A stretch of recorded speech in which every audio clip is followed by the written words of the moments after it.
Hello students, आज हम जिस टॉपिक पे डिस्कस करेंगे वो टॉपिक है ट्रांसफार्मर।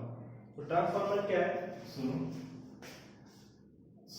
आज का टॉपिक ट्रांसफार्मर। स्टूडेंट्स, ट्रांसफार्मर को भी डिस्कस कर रहे हैं, बट ये कि ट्रांसफार्मर हम क्यों डिस्कस कर रहे हैं, इसका क्या यूज है, सबसे पहले हम इस पॉइंट को डिस्कस करते हैं। तो बेटा ट्रांसफार्मर, मैं नॉर्मल क्या करता हूँ, पावर प्लांट्स को स्टडी करता हूँ। पावर प्लांट्स के बारे में हम पहले स्टडी किया था हमने थर्ड चैप्टर में। तो पावर प्लांट को बेटा जब आप स्टडी करोगे तो आपको पता है कि पावर प्लांट से जब सप्लाई देते हैं तो उसमें वोल्टेज को मैक्सिमम रखते हैं और करंट को डिक्रीज कर देते हैं। अब वोल्टेज मैक्सिमम रखते हैं तो मैं एक बात कंसीडर कर लेता हूं। I am considering here that voltage is equals to 10,000 volt when they are supplying current to the village और टू द सिटीज। तो वोल्टेज कितना है, 10,000 वोल्ट। और अगर हम हमारे घरों की बात करें तो हमारे घरों में जो सप्लाई आता है उसका वैल्यू क्या होता है, that is equals to 220 volt. तो दोनों के अंदर वो डिफरेंस है, 10,000 वोल्ट और 220 वोल्ट। तो हमें यहाँ पे कुछ ऐसे डिवाइस की रिक्वायरमेंट है जो इस वोल्टेज को क्या करते हैं, डिक्रीज करते हैं, और डिक्रीज करके कहां पर ले आए, 220 वोल्ट पे। यहाँ पर हमारे पास में एक डिवाइस का रिक्वायरमेंट। क्लियर? देन अगेन मैं कुछ और पॉइंट्स पे डिस्कस करता हूं कि मान लो आपके घर पे पंखा चल रहा है, चलते चलते उसका स्पीड स्लो हो गया। जैसे ही उसका स्पीड स्लो हुआ वैसे ही आपके माइंड में क्या आता है, वोल्टेज ड्रॉप हो गया, वोल्टेज डिक्रीज हो गया। तो बेटा जो वोल्टेज डिक्रीज हुआ है तो वो आपके फैन को तो इतना ज्यादा इफेक्टिव नहीं कर रहा, इतना ज्यादा इफेक्ट प्रोड्यूस नहीं कर रहा। बट अगर हम बात करें फ्रिज की, एसी की, तो अगर वोल्टेज ड्रॉप हो जाए, वोल्टेज डिक्रीज हो जाए तो वो प्रॉपर्ली वर्क नहीं कर पाते। दैट्स व्हाई हमें कुछ ऐसे डिवाइस की रिक्वायरमेंट भी है जो वोल्टेज को अगर 150 वोल्ट हो गया है तो उसे कहां पर लेकर जाए, 220 वोल्ट तक। इट मींस ये दो टाइप के हमारे पास में रिक्वायरमेंट है, और इन दोनों टाइप के रिक्वायरमेंट्स को कंप्लीट करने के लिए हम जिस डिवाइस का यूज करते हैं उसको हम बोलते हैं ट्रांसफार्मर। इन एक्चुअल होता क्या है कि ट्रांसफार्मर जो है वो वोल्टेज को या तो इंक्रीज करता है या डिक्रीज करता है। उसके इंक्रीज और डिक्रीज करने की प्रॉपर्टीज के अकॉर्डिंग इसको दो पार्ट में डिवाइड कर दिए। फर्स्ट टाइप जो ट्रांसफार्मर का होता है that is step up transformer. Step up transformer, the transformer which increase the output voltage. Clear? Which increases the output voltage. And second is step down transformer which decreases the output voltage. It means कि अगर आपके पास में एक transformer है, जैसे आपके इसमें मोबाइल का जो चार्जर है वो जनरली 5 वोल्ट पे वर्क करता है। जब हम उसे सॉकेट से कनेक्ट करते हैं तो कितने वोल्टेज वो गेन कर रहा है, दैट इज इक्वल्स टू 220, क्योंकि हमारे घर में जितने भी इलेक्ट्रिक अप्लायंस है वो 220 वोल्ट पे वर्क करते हैं। तो 220 वोल्ट को वो गेन कर रहा है, आगे मोबाइल को 5 वोल्ट प्रोवाइड करवा रहा है, दैट मींस 220 को 5 में चेंज कर रहा है। और अगर वो 220 को 5 में चेंज कर रहा है तो वहां हम जिसका यूज कर रहे हैं that is step down transformer. तो वो क्या कर रहा है, वोल्टेज को डिक्रीज कर रहा है। तो फर्स्ट ऑफ ऑल ये बात तो क्लियर होगी टाइप ऑफ ट्रांसफार्मर्स क्या है। बट ऐसा कौन सा प्रिंसिपल है जिसपे ट्रांसफार्मर्स वर्क करते हैं, that is EMI. What is the means of EMI? EMI is electromagnetic induction. It means हम इंडक्शन के थ्रू क्या करेंगे, इसमें वोल्टेज को आउटपुट में प्रोवाइड करवाएंगे। तो अब इस पूरे स्ट्रक्चर को इसके खुद के डायग्राम्स के अकॉर्डिंग क्लियर करके, तो अगर हम डायग्राम इसका ड्रॉ करें ट्रांसफार्मर का, तो बेटा फर्स्ट ऑफ ऑल आपको क्या करना होगा, एक क्यूब को कंसीडर करना होगा, एक मेटल का क्यूब। तो मैं क्यूब को कंसीडर करूं और उसके अपर व्यू से उसे देखूं, तो मेरे पास में अपर व्यू कैसा दिखेगा, ऐसा होगा अपर व्यू। ऑब्वियस एक क्यूब का अपर व्यू है। अब मुझे इसे इसमें एक होल करना है, तो मैंने अकॉर्डिंग टू अ स्क्वायर मैंने इसमें एक होल कर दिया। क्लियर? तो इतना आपने इमेजिन कर लिया। फर्स्ट ऑफ ऑल हमने क्यूब कंसीडर किया, स्क्वायर टाइप का उसमें एक होल कर दिया, तो हमारे पास में ये स्ट्रक्चर डेवलप होगी। अब इस स्ट्रक्चर के अंदर हम दो ब्रांचेस कंसीडर कर लेते हैं, फर्स्ट ये ब्रांच और सेकंड ये ब्रांच। फर्स्ट ऑफ ऑल मैंने क्या किया, फर्स्ट ब्रांच पे वाइंडिंग कर दी, वायर की एक कॉइल बना दिया। देन अगेन सेकंड जो ब्रांच है वहां पर मैंने वायर की वाइंडिंग कर दी, बट मैंने नंबर ऑफ टर्न्स दोनों में क्या कर दिया, डिफरेंट कर दिया। तो यहां पर भी कॉइल है, यहां पर भी कॉइल है। जिस कॉइल के साथ भी आप क्या करोगे, इनपुट सोर्स प्रोवाइड करवाओगे या अल्टरनेटिव सोर्स कनेक्ट कर दोगे, जैसे मैंने यहाँ पे अल्टरनेटिव सोर्स को कनेक्ट कर दिया, तो जिस भी कॉइल के साथ में अल्टरनेटिव सोर्स कनेक्ट होगा उस कॉइल को हम बोलेंगे primary coil, primary coil, and the number of turns in that coil should be represented by NP. Here P is written for the representation of primary coil and N is the number of turns in a coil.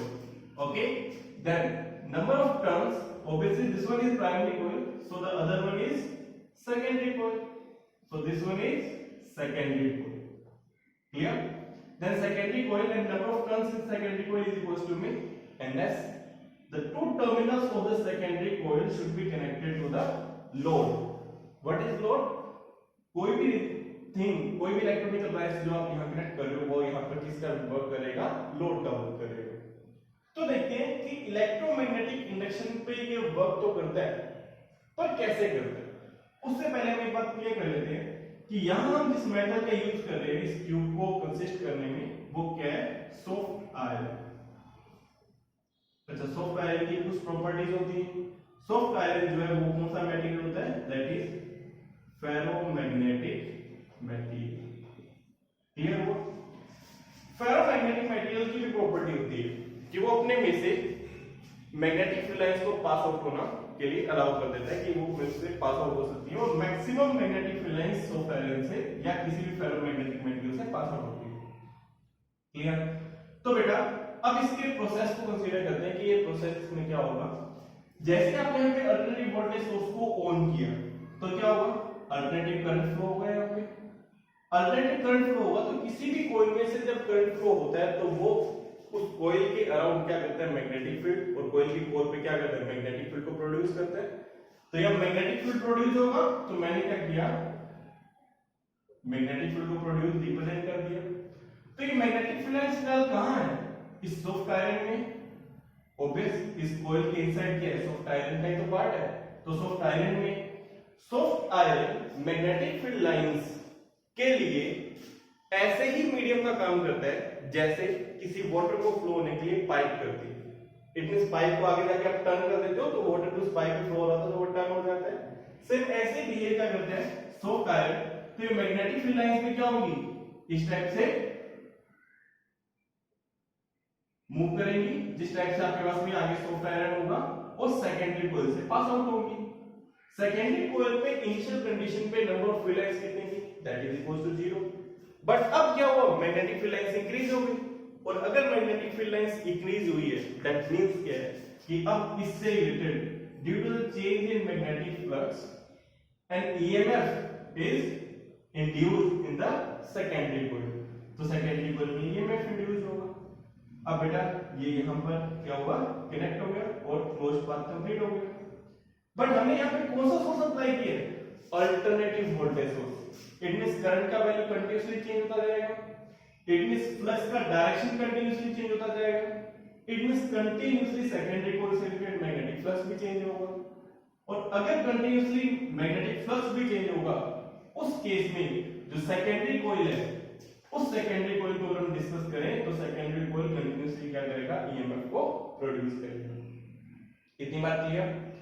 तो पर यहां पर अभी भी एक problem है क्या कि अगर मैं एक बार मैग्नेट के अराउंड मैग्नेटिक फील्ड लाइंस को रिप्रेजेंट करूं तो कुछ मैग्नेटिक फील्ड लाइंस ऐसी भी होती हैं जो शॉर्ट पाथ को कवर करती हैं और साउथ में जाके सिंक हो जाती हैं। ये सेम केस यहां भी होगा कि कुछ मैग्नेटिक फील्ड लाइंस होगी जो शॉर्ट पाथ को कवर करेंगी और यहां पर जाकर सिंक हो जाएंगी। तो इससे तो क्या होगा? फ्लक्स पहले के कंपैरिजन में डिक्रीज हो गया। तो उस केस में हम क्या करते हैं कि इसके फॉर्मेशन को थोड़ा सा और इंक्रीज करने के, थोड़ा सा अच्छा करने के लिए इसका एक मॉडिफाइड फॉर्म को रीड आउट करते हैं। मॉडिफाइड फॉर्म को रीड आउट करने के लिए हम क्या करेंगे? सेम कंडीशन हम यहाँ पे कंसीडर करेंगे, वही मेटल का क्यूब जो हमने ऑलरेडी कंसीडर किया था। बट अब हम इसमें जो होल है वो एक स्क्वायर होल करने की बजाय दो रेक्टेंगुलर होल कर देते हैं। ये फर्स्ट रेक्टेंगुलर होल और ये आपके पास में आ गया सेकंड रेक्टेंगुलर होल। क्लियर? तो अब इसमें क्या करेंगे कि जो बीच वाला ब्रांच आपको दिख रहा है इसमें हम दोनों कॉइल्स को वाइंड करेंगे। फर्स्ट ऑफ ऑल अगर मैं प्राइमरी कॉइल को वाइंड करूं तो ये मैं प्राइमरी कॉइल का वाइंड कर दिया मैंने। देन इसी पर ही हम क्या करेंगे? सेकेंडरी कॉइल को भी वाइंड कर देंगे, तो सेकेंडरी कॉइल भी वाइंड होगी। जब दोनों के ट्रांसफर वाइंड कर दी, इट मींस क्या ये ऐसे बिहेव करेंगे कि एक पानी वाली पाइप है, उस पर हमने फर्स्ट कॉइल वाइंड कर दिया, उसी पर हमने सेकंड कॉइल वाइंड कर दिया, और हम पूछे कि कितना पानी दोनों में से फ्लो हो रहा है, तो दोनों में से तो इक्वल फ्लो होगा, और इक्वल फ्लो होगा तो जो फ्लक्स लीकेज हम यहां फेस कर रहे थे वो फ्लक्स लीकेज हमारे पास में इस मॉडिफाइड फॉर्म में नहीं। ये बात क्लियर हो रही है बेटा? तो जनरली आजकल हम इस टाइप के ट्रांसफार्मर्स का यूज करते हैं, ऑब्वियसली अगर आप यहाँ पे सोर्स को कनेक्ट करोगे तो ये आपके पास में कॉइल कौन सा हो जाएगा, प्राइमरी कॉइल, और यहाँ पर अगर आप लोड को कनेक्ट करोगे तो ये आपके पास में कौन सा हो जाएगा, सेकेंडरी कॉइल। अब हमें ये डिस्कशन करना है कि वोल्टेज को इंक्रीज और डिक्रीज कैसे करते हैं। 100% आपको नंबर ऑफ टर्न्स देखिए तो पता चल गया कि नंबर ऑफ टर्न्स के अकॉर्डिंग वोल्टेज इंक्रीज और डिक्रीज होती है, बट कैसे होती है मैथमेटिकल फॉर्म में, उसे हम अब क्लियर करते हैं। तो बेटा फर्स्ट ऑफ ऑल क्या हम प्राइमरी कॉइल से रिलेटेड टोटल कितना ईएमएफ इंड्यूस हो रहा है उसको फाइंड करते हैं। तो फर्स्ट ऑफ ऑल मैं यहाँ पे मैथमेटिकल पार्टीशन के लिए इसको पार्ट में डिवाइड कर दिया, तो यहाँ पर हम राइट करते हैं flux associated to single turn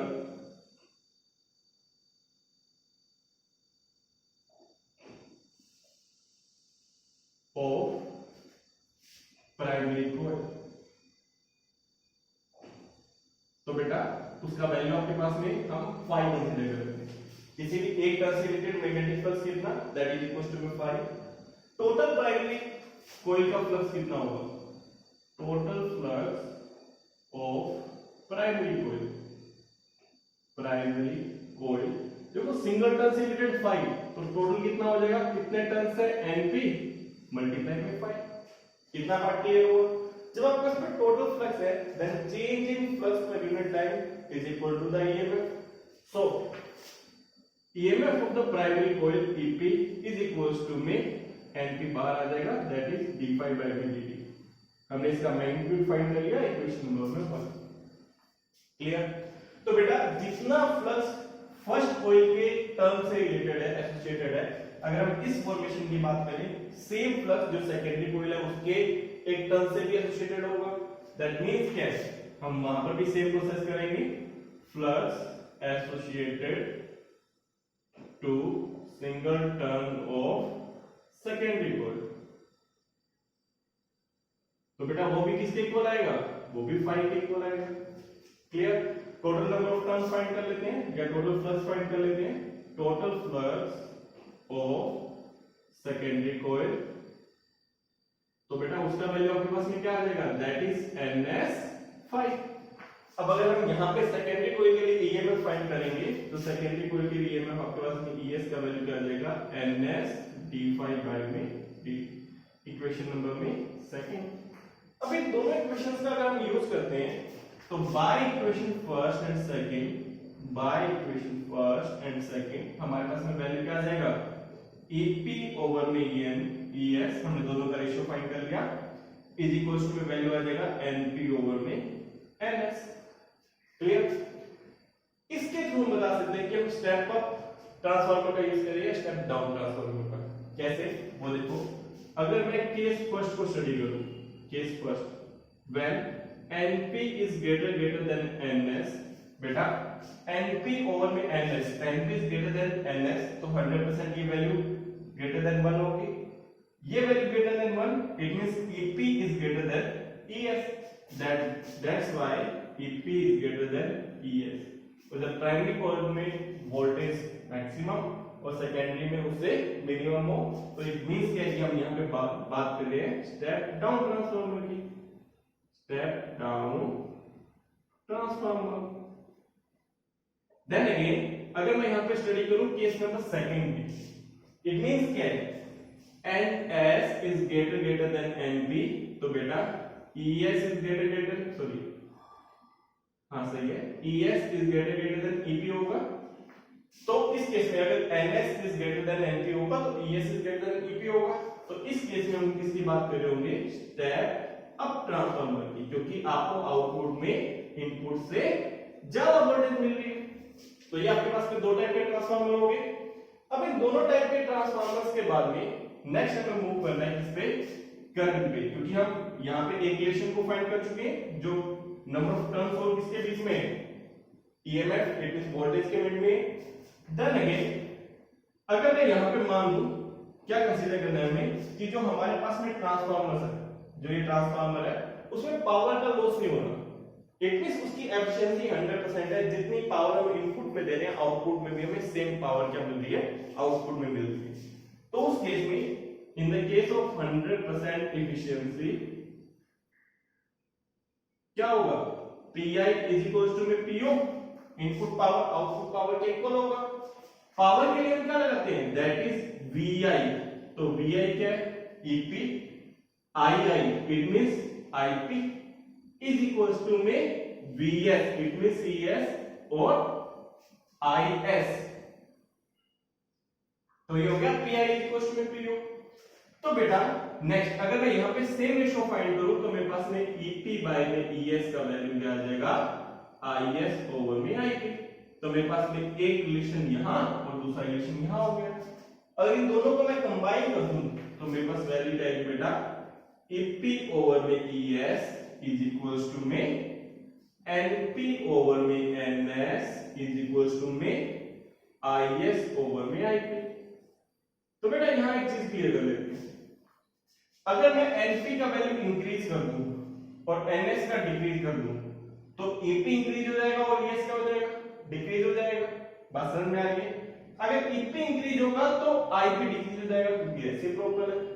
same condition ES decrease होगा तो IS इंक्रीज हो जाएगा क्योंकि रेसिप्रोकल है। तो EMF और करंट ये तो रेसिप्रोकल कंडीशन के प्रोपोर्शनल होते हैं, और अगर मैं E और N की बात कर रहा हूं तो ये क्या होते हैं, डायरेक्टली प्रोपोर्शनल होते हैं, एक इनवर्सली प्रोपोर्शनल और एक डायरेक्टली प्रोपोर्शनल। तो बेटा ये पूरा का पूरा ट्रांसफार्मर है। अब मैंने यहाँ पे एक वर्ड यूज किया 100% एफिशिएंसी, तो क्वेश्चन ये कि क्या कुछ ऐसी कंडीशंस होती हैं जहां पे 100% एफिशिएंसी ना, तो बेटा बिल्कुल होती है। यहां पर भी पावर का एनर्जी का लॉस होता है, कैसे कैसे होता है वो सुनो। पॉइंट नंबर 1, सबसे पहले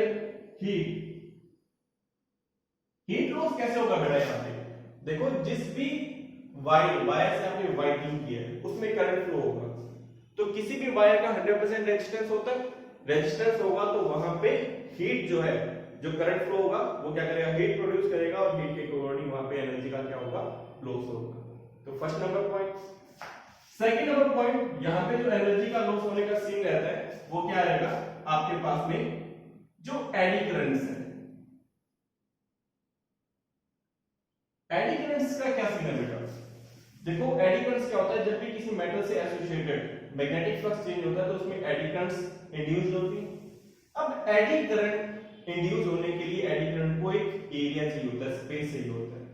अभी तक हम यहाँ पे डायरेक्टली एक क्यूब का यूज कर रहे थे, अगर मैं यहाँ पे क्यूब का यूज ना करके एक इस टाइप के रेक्टेंगुलर लैमिना का यूज कर लूं, इंसुलेटेड लैमिना का, ठीक है, जो सॉफ्ट आयरन से बने हो तो उसके ऊपर हमने इंसुलेटेड क्या कर दिया हो, कवर चढ़ा दिया हो, ताकि वो सेकंड इंसुलेटेड जो सेकंड आपके पास में लैमिना है, रेक्टेंगुलर लैमिना, उससे जब कांटेक्ट में आए तो वहां पे करंट का फ्लो ना हो। तो इस टाइप के लैमिनास को हमने एक दूसरे के ऊपर पुट कर देंगे, तो पुट करते करते जाएंगे तो हमारे पास में वही स्ट्रक्चर बनेगी जो एक ट्रांसफार्मर की होती है। सेम जब हमें इसका यूज करना होगा या इस शेप को बनाना होगा तो हम क्या करेंगे, ई शेप के लैमिना का यूज कर लेंगे। ई शेप का लैमिना कैसे हो जाएगा बेटा, ये देखो, ये यहां से लेके यहां तक ई बना, तो ये बन गया ई शेप का लैमिना और एक आई शेप का लैमिना। इनको आपस में हम कनेक्ट कर देंगे तो ई और आई शेप के लैमिना से हम किसको बना लेंगे, इस टाइप के ट्रांसफार्मर को। अब लैमिना से बेनिफिट क्या होगा, लैमिना से बेनिफिट ये होगा कि अब क्योंकि एडी करंट्स के डेवलपमेंट के लिए एरिया रिक्वायर्ड रहता है, हम एरिया को क्या कर रहे हैं, मिनिमाइज कर रहे हैं, और जैसे ही एरिया मिनिमाइज हुआ, ठीक है, तो मिनिमाइज होते ही वहां पे एडी करंट्स का वैल्यू रिड्यूस हो जाएगा। पॉइंट बी नोटेड, रिड्यूस होगा, जीरो नहीं होगा। तो एडी करंट्स के थ्रू भी क्या होता है, यहाँ पे एनर्जी का लॉस होता है। देन अगर हम बात करें तो हिस्टेरेसिस लॉस, हमने हिस्टेरेसिस वाले चैप्टर में रीड आउट किया था कि कोई भी ऑब्जेक्ट पहले मैग्नेटाइज होता है, फिर डीमैग्नेटाइज होता है, फिर अपोजिट डायरेक्शन में मैग्नेटाइज होता है, फिर डीमैग्नेटाइज, फिर राइट डायरेक्शन में मैग्नेटाइज। तो इस पूरे प्रोसेस में अगर हम बात करें कि सॉफ्ट आयरन की, तो सॉफ्ट आयरन में भी क्या होगा, मैग्नेटाइज डिमैग्नेटाइज वाली कंडीशन हो रही होगी। तो उस मैग्नेटाइज और डिमैग्नेटाइज की कंडीशन के कारण भी यहाँ पर क्या होगा, एनर्जी का लॉस होगा। तो ये प्रॉपर प्रोसीजर है जिससे कारण एनर्जी लॉस होता है, और जो ट्रांसफार्मर है वो अपना 100% एफिशिएंसी प्रोवाइड नहीं करवा पाता, बट फिर भी हम क्या करते हैं, इन एनर्जी जो भी लॉस है उसको और भी क्या करते हैं, डिक्रीज करते हैं, ताकि हमारे पास में 100% एफिशिएंसी मिल जाए। तो आई थिंक आपको ये ट्रांसफार्मर का टॉपिक अब क्लियर हो गया होगा। ओके देन, बाय बाय, मिलते हैं नेक्स्ट टॉपिक के साथ नेक्स्ट डे।